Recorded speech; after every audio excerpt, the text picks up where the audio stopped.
अकबर बीरबल की कहानी जोरू का गुलाम।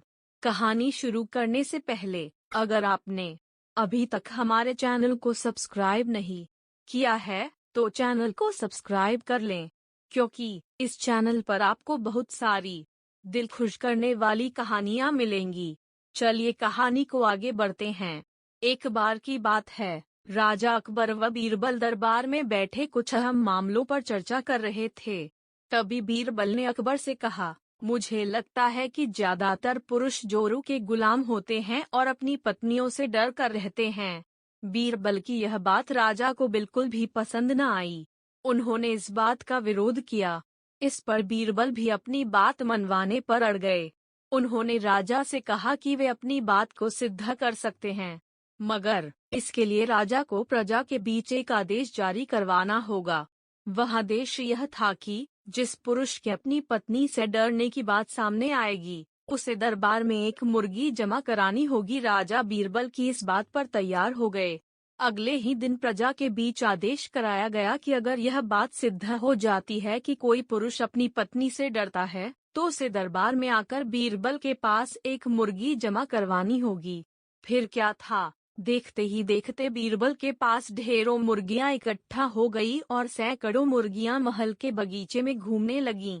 अब बीरबल राजा के पास पहुंचे और बोले, महाराज, महल में इतनी मुर्गियां इकट्ठा हो गई हैं कि आप एक मुर्गी खाना खोल सकते हैं, इसलिए अब आप इस आदेश को वापस ले सकते हैं।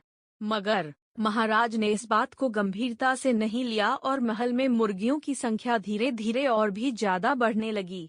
इतनी अधिक मुर्गियां महल में जमा हो जाने के बाद भी जब राजा अकबर बीरबल की बात से सहमत नहीं हुए, तो बीरबल ने अपनी बात सिद्ध करने के लिए एक नया उपाय निकाला। एक दिन बीरबल राजा के पास गए और बोले, महाराज, मैंने सुना है कि पड़ोस के राज्य में एक बहुत ही खूबसूरत राजकुमारी रहती है। अगर आप चाहें तो क्या मैं आपका रिश्ता वहां पक्का कर आऊं?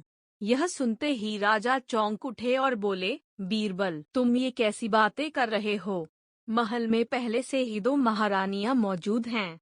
अगर उन्हें इस बात की भनक भी लगी तो मेरी खैर नहीं होगी। यह सुनकर बीरबल ने तपाक से जवाब दिया, चलिए महाराज, फिर तो आप भी मेरे पास 2 मुर्गियां जमा करा ही दीजिए। राजा बीरबल का ऐसा जवाब सुनकर शर्मा गए और उन्होंने अपना आदेश उसी वक्त वापस ले लिया। कहानी से सीख। अकबर बीरबल की इस कहानी से हमें यह शिक्षा मिलती है कि बातों की चतुराई से हम किसी भी बात को मनवा सकते हैं। जरूरत है तो बस बीरबल की तरह चतुराई से अपना पक्ष रखने की। कहानी अच्छा लगा है तो लाइक करें और चैनल को सब्सक्राइब करें। वीडियो पूरा देखने के लिए धन्यवाद।